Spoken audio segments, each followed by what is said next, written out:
Let us read Philippians chapter 1, verses 27 to 30. Babasahin po natin sa Tagalog version, Magandang Balita Biblia. Tayo po'y magsimula. Kaya nga, mga kapatid, pagsikapan ninyo mabuhay ng nararapat ayon sa magandang balita ni Kristo. Sa gayon, makabalik man ako sa inyong piling o hindi, makakatiyak pa rin akong kayo'y naninindigan sa isang diwa at sama-samang ipinaglalaban ang pananampalataya sa magandang balita. Huwag kayong matakot sa inyong mga kaaway. Magpakatatag kayo sapagkat ito mismo ang palatandaan na sila ay mapapahama at kayo'y ililigtas ng Diyos. Dahil ipinagkaloob niya sa inyo, hindi lamang ang manalig sa Kanya, kundi ang magtiis din naman alang-alang kay Kristo. Ngayon, sama ko na kayo sa pakikipaglaban, nakita ninyong ginawa ko noon at nababalitaan ninyong ginagawa ko pa rin hanggang ngayon. Tayo po ay manalangin para sa salita ng Diyos. Dear Father in heaven, allow your servant today to be your mouthpiece. Give me wisdom to utter the words of encouragement for the faith of your people. I pray that you would cause us to practice your word by the help of your Holy Spirit. I pray that you would illumine our minds upon hearing your word, that we may be able to see Christ and so become like Him.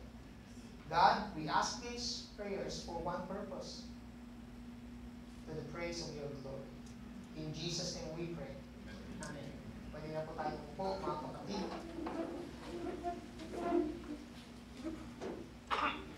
Only let your manner of life be worthy of the gospel of Christ, so that whether I come and see you or am absent, I may hear of you that you are standing firm in one spirit, with one mind, striving side by side for the faith of the gospel.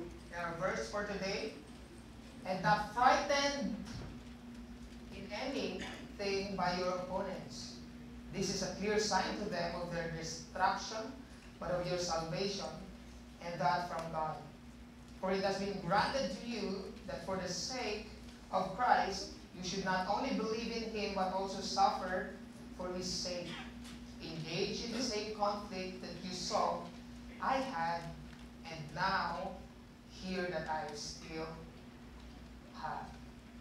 Together as one for the gospel, part 2. So we talked about last sermon, brothers and sisters. Paul's idea in the passage is about unity. He then highlighted the genuine mark of living as citizens of Christ Jesus. Ano po yan? That is to stand firm in one spirit and strive side by side for the faith of the gospel. Since this is our identity, and then it must be our goal. This must be our goal and attitude towards one another. And together, living as gospel-shaped citizens of Christ. Si Pablo ay pinoint out niya rin po na ang issue within this particular text, kasama po yung verses 15 to 18, is not the gospel. The issue that he's addressing are the people. Therefore, it is very important for us to understand that we are members of one body. And we are united based on Christ to each other because He unites us to Himself. So brothers and sisters, as a church, we ought not to treat each other as enemies, but as companions. The life worthy of Christ is a life standing firm in one spirit and striving side by side together for the faith of the gospel. Now we come to the third point of living as gospel-shaped citizens of Christ. the attitude of the gospel-shaped citizens. Ano po yung sabi niya sa Tagalog? Huwag kayong matakot sa inyong mga kaaway. So ano po yung attitude natin? Stay courageous in the midst of opposition, in the face of spiritual warfare.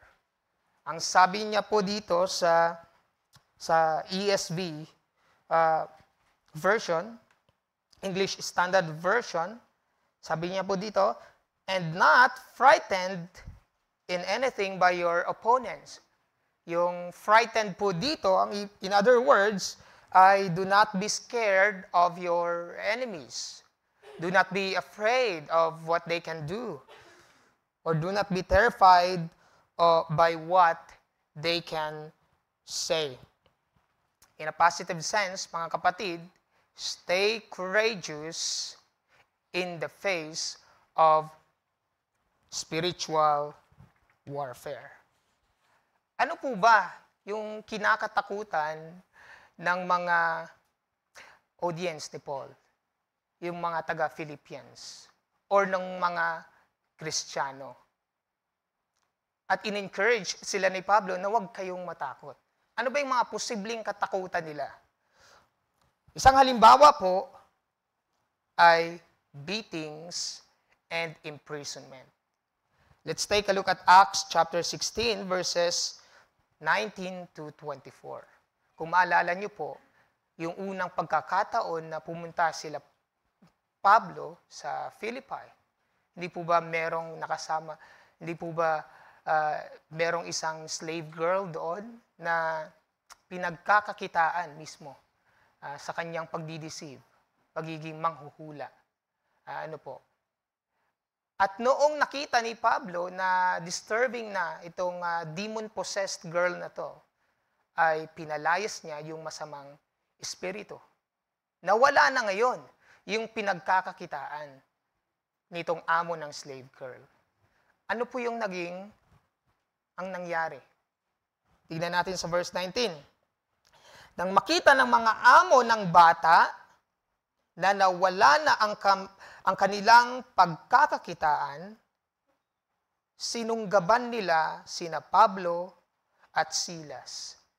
Kinaladkad sa liwasang bayan at iniharap sa mga may kapangyarihan. Iniharap sila sa mga pinuno ng lungsod at pinaratangan ng ganito. Nanggugulo po sa lungsod ang mga Hudyong ito. Nagtuturo sila ng mga kaugaliang labag sa kautusan nating mga Romano. Hindi natin maaaring sundin ang mga itinuturo nila. Ano pong sunod na nangyari? Nakisali ang mga tao sa pananakit sa kanila at pinahubaran sila ng mga pinuno at ipinaghagupit. Pagkatapos, hampasin ng paulit-ulit, sila ipinabilanggo at pinagbantayang mabuti. Ipinasok sila ng bantay sa kaloob-looban ng bilangguan at inilagay ang kanilang mga paa sa pagitan ng dalawang mabibigat na kahoy.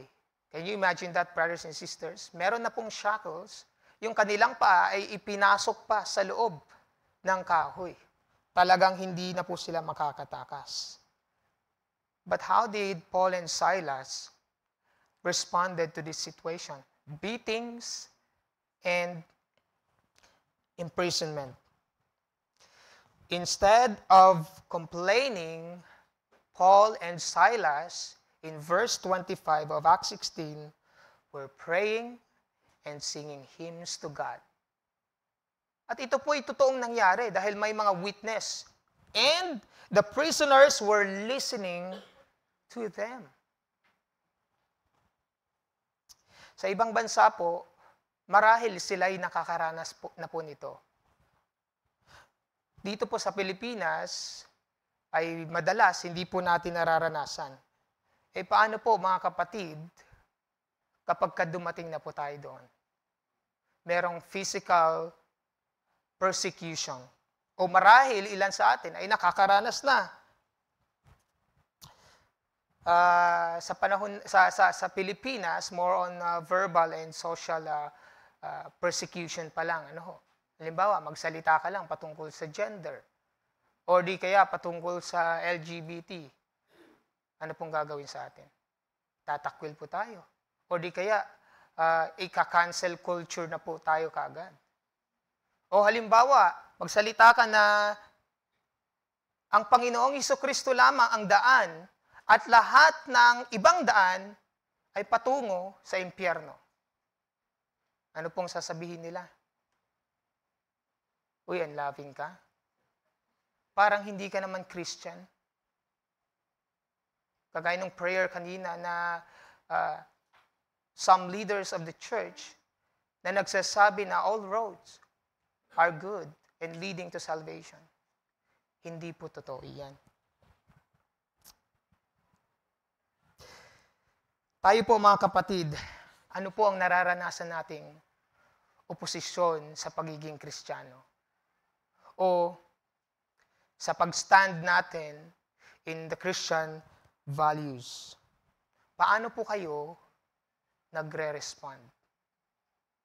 Ang tamang response po, as gospel-shaped citizens of Christ, huwag po tayong matakot sa ating mga kaaway, but rather stay courageous in the face of spiritual warfare.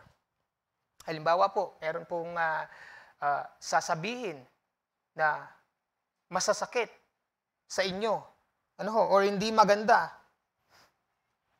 Tayo po ay magpapatuloy pa rin. Kayo ay magpapatuloy pa rin.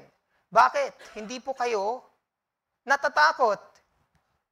Hindi ka magbabago ng iyong paniniwala dahil lang merong kumukontra sa atin. Pagkos, we stand firm in one spirit. Ano po? At hindi rin tayo mananahimik kahit na pinagbabantaan na po yung atin pong buhay. But rather, you stand firm side by side for the gospel. You strive side by side for the faith of the gospel. Ang pinakapunto po ni Pablo, mga kapatid, Paul's exhortation to the Philippians for them to stay courageous amidst persecution. Bakit? God assures them in the midst of opposition. Ano po yung assurance ng ating Panginoon? Ang sinabi niya po sa verse 28, huwag kayong matakot sa inyong mga kaaway. Magpakatatag kayo sapagkat ito mismo ang palatandaan na sila ay mapapahamak. So ano pong assurance ng Panginoon in the midst of opposition? The destruction of God's enemies is sure. Clarification lang po mga kapatid, hindi po ito yung mga kalaban ni Pablo na nasa verses 15 to 16 sapagkat sila po ay mga Kristiyano. Iba-iba nga lang sila. Ito, kailangan kinokorek na po ni Pablo na hindi dapat kayo magkakaiba ng motibasyon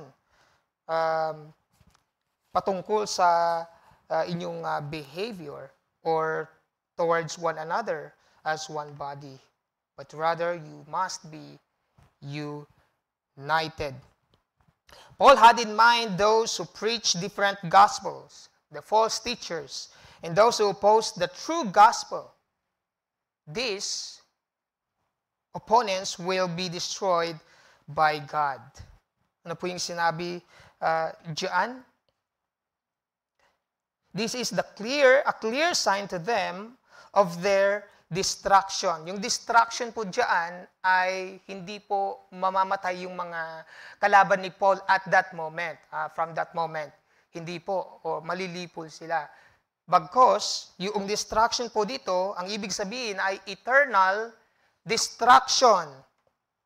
This is inconsistent doon po sa sinabi ni Pablo na at the day of the Lord Jesus Christ in verse 6, where it refers as the day where Christ will return from heaven and then magkakaroon ng resurrection of the dead.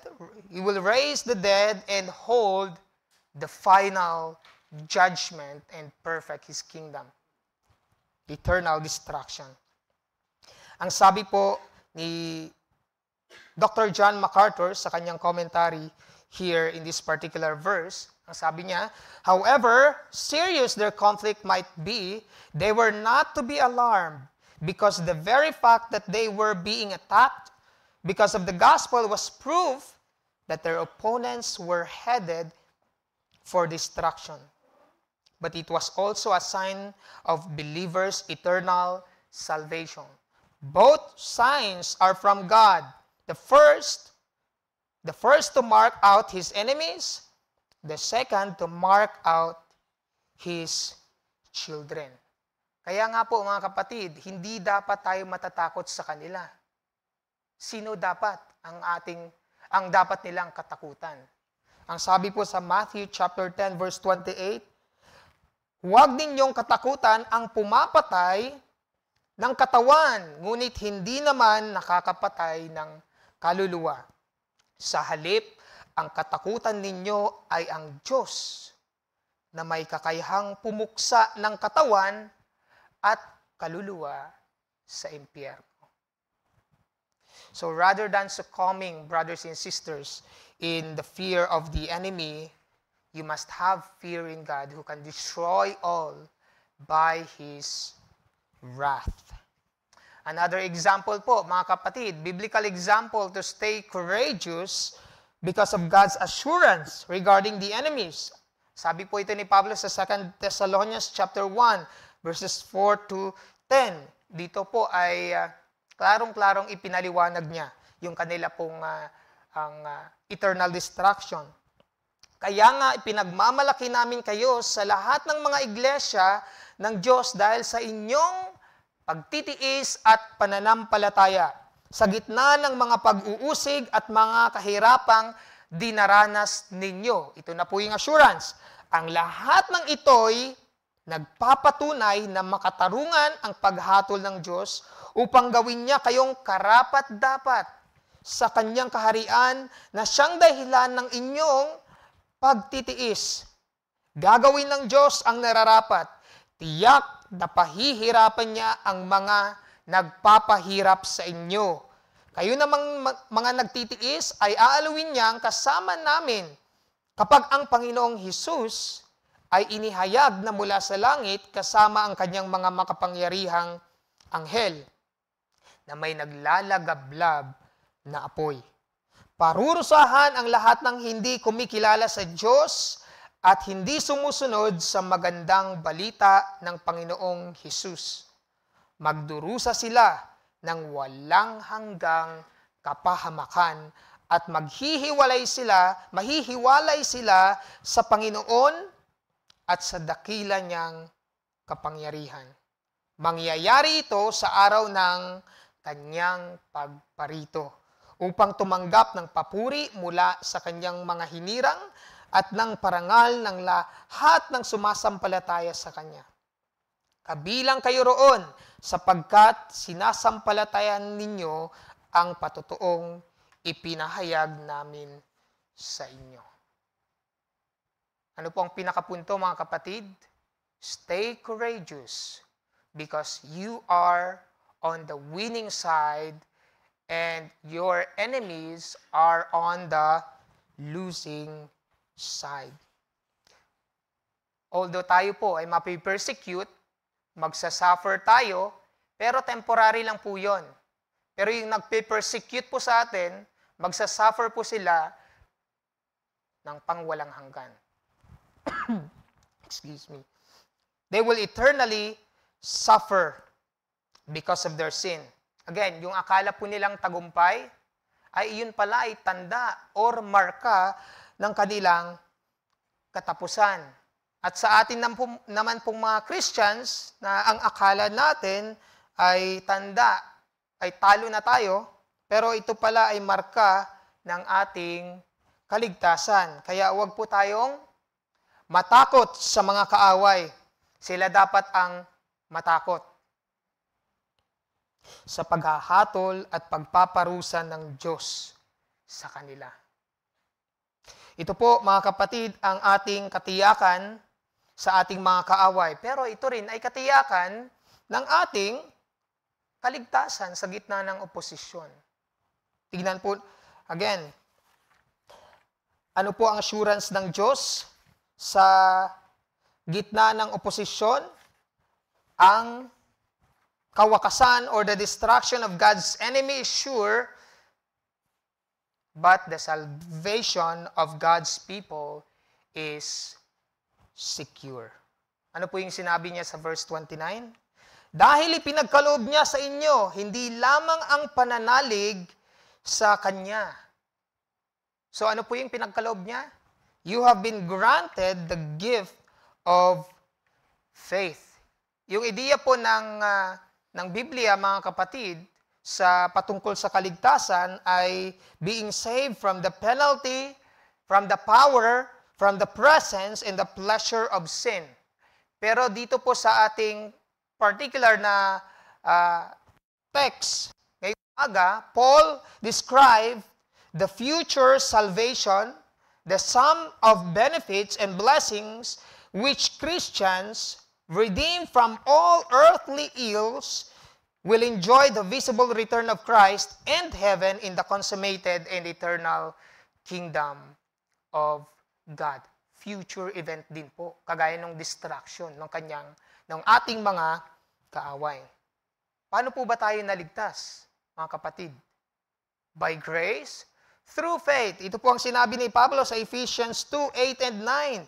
Sapagkat sa kagandahang loob ng Diyos, kayo ay naligtas sa pamamagitan ng pananampalataya. At ito'y kaloob ng Diyos. At hindi mula sa inyong sarili. Hindi ito bunga ng inyong mga gawa, kaya't walang maipagmamalaki ang sinuman.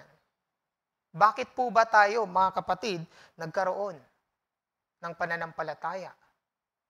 Dahil sa una pa lang, pinili na po tayo ng Diyos bago niya palikhain ang mundo. Ano po yung sinabi niya sa 2 Thessalonians chapter 2, verse 13 to 14? Ito po ang sabi ni Pablo, mga kapatid na minamahal ng Panginoon, dapat kaming magpasalamat palagi sa Diyos dahil sa inyo. Kabilang kayo sa mga unang pinili niya upang pagkalooban ng kaligtasan sa pamamagitan ng Espiritu Santo at ng inyong pananalig sa katotohanan.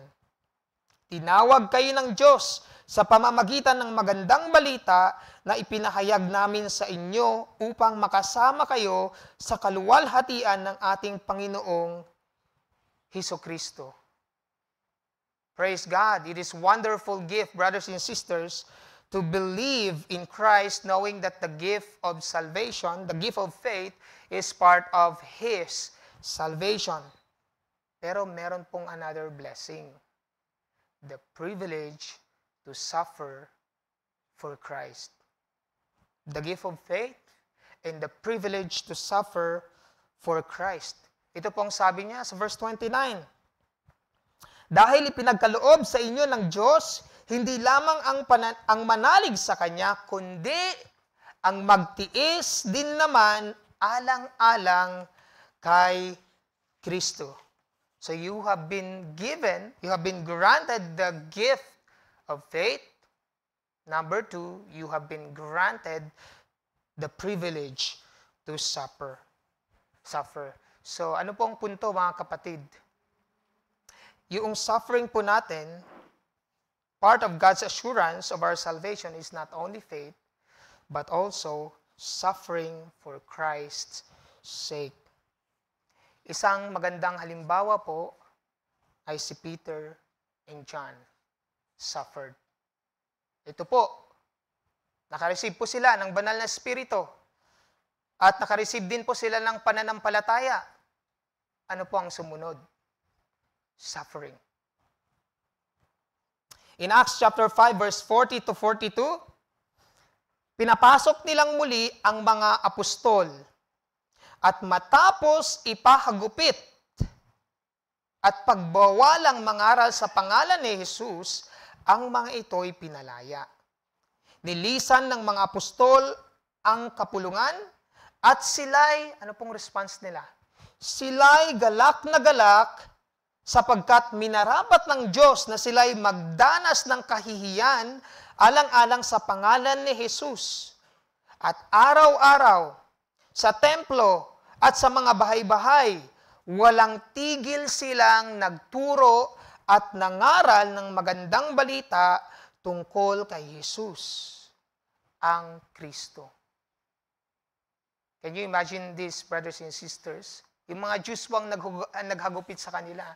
At ang paghahagupit ay yung floggings ng mga Jews ay may standard po yan. Hanggang 40 lashes. Hindi na po dapat lalagpas, kundi baka mamatay na po yung tao. Ganun po katindi iyon. Pero ano po yung response ni Peter and John? Sila po ba ay tumigil? Sila po ba ay nagreklamo? Hindi po. Sila po ay nagalak. They are suffering because of preaching Christ, and yet they rejoice for being counted worthy to suffer for Christ. Ito rin naman po, mga kapatid, ang itinuro ng ating Panginoong Hesus in Matthew chapter 10 verse 24 to 25. Walang alagad na nakakahigit sa kanyang guro at walang aliping nakakahigit sa kanyang Panginoon. Sapat nang matulad ang alagad sa kanyang guro at ang alipin sa kanyang Panginoon. Kung ang ama ng sambahayan ay tinawag na Beelzebul, lalo nang lalaitin nila ang kanyang mga kasambahay. Ano po ang punto, mga kapatid? Kung ang Panginoon nga ay nagdanas ng hirap, tayo rin ay tinatawag ng Diyos o tinawag ng Diyos na makibahagi sa pagtitiis. Ito po ang sinabi ni Pablo na kanyang kagustuhan. In Philippians chapter 3, verse 10. Sabi niya po dito, ang tanging hangarin ko ngayon ay lubusang makilala si Kristo, maranasan ang kanyang kapangyarihan ng kanyang muling pagkabuhay at ano po, makibahagi sa kanyang mga paghihirap at maging katulad niya sa kanyang kamatayan. So mga kapatid, as gospel-shaped citizens of Christ, our suffering is in fellowship with Christ. Makikiisa po natin iyan sa Kanya. So whenever we are suffering as a church, brothers and sisters, huwag po nating isipin na ito ay punishment ng Diyos para sa atin.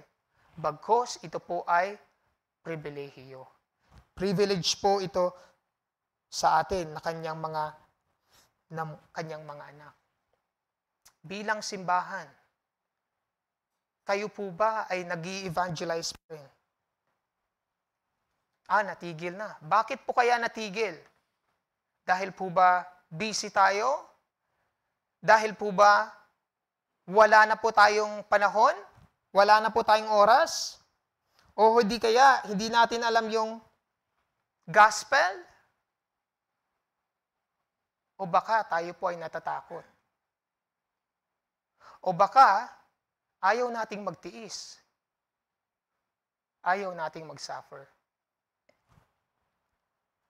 Now that you become a Christian, because God has granted us the faith, so now you know that you're suffering for Christ.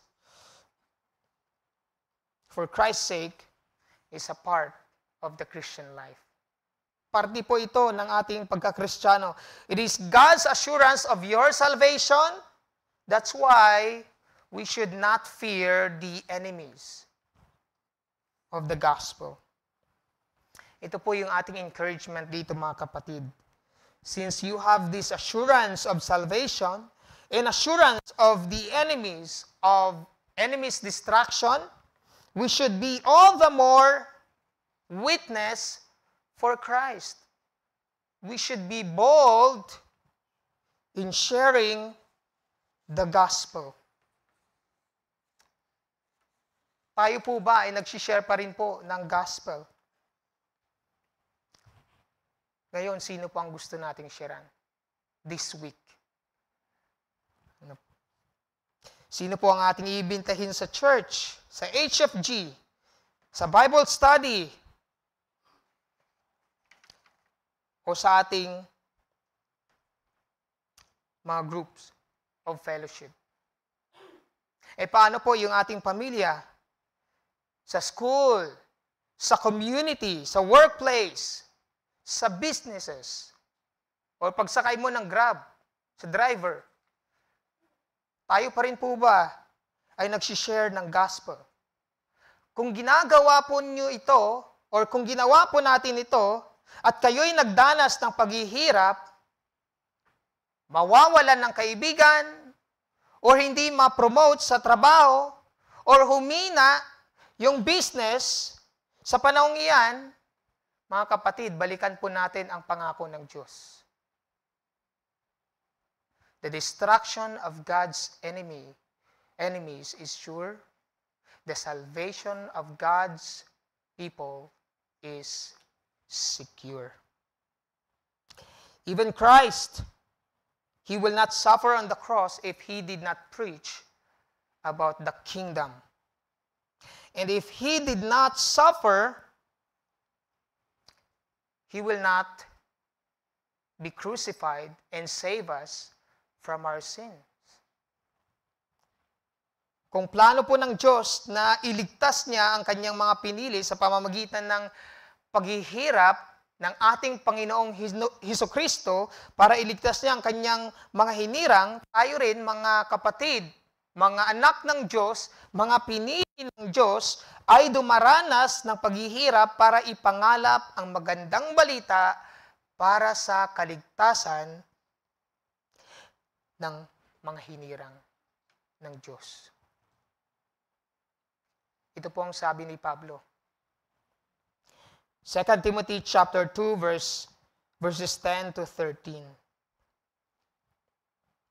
Tinitiis ko ang lahat ng bagay alang-alang sa mga hinirang ng Diyos upang magkaroon sila ng kaligtasan at walang hanggang kaluwalhatian mula kay Kristo Jesus. Totoo ang kasabihang ito. Kung tayo'y namatay na kasama ni Hesukristo, mabubuhay din tayong kasama niya.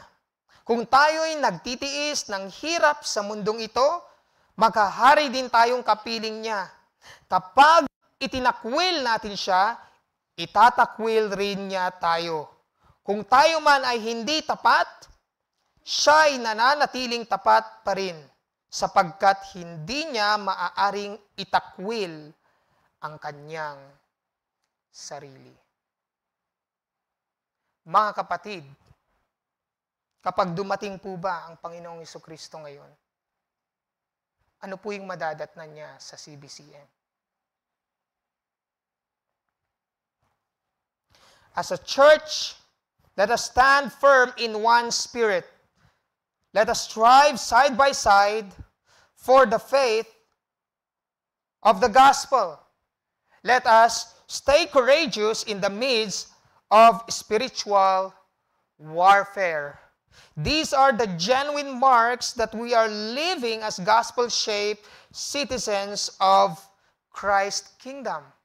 We have the assurance of God in the midst of opposition, the distractions of God's enemies is sure. The salvation of God's people is secure. So here's the encouragement. We thank God for blessing us with the gift of faith and the privilege to suffer for His name's sake. Sabi nga po sa Beatitudes ng atin pong Panginoong Hesukristo. In Matthew chapter 5 verse 10 to 12, pinagpala ang mga inuusig ng dahil sa kanilang pagsunod sa kalooban ng Diyos, sapagkat kabilang sila sa kaharian ng langit.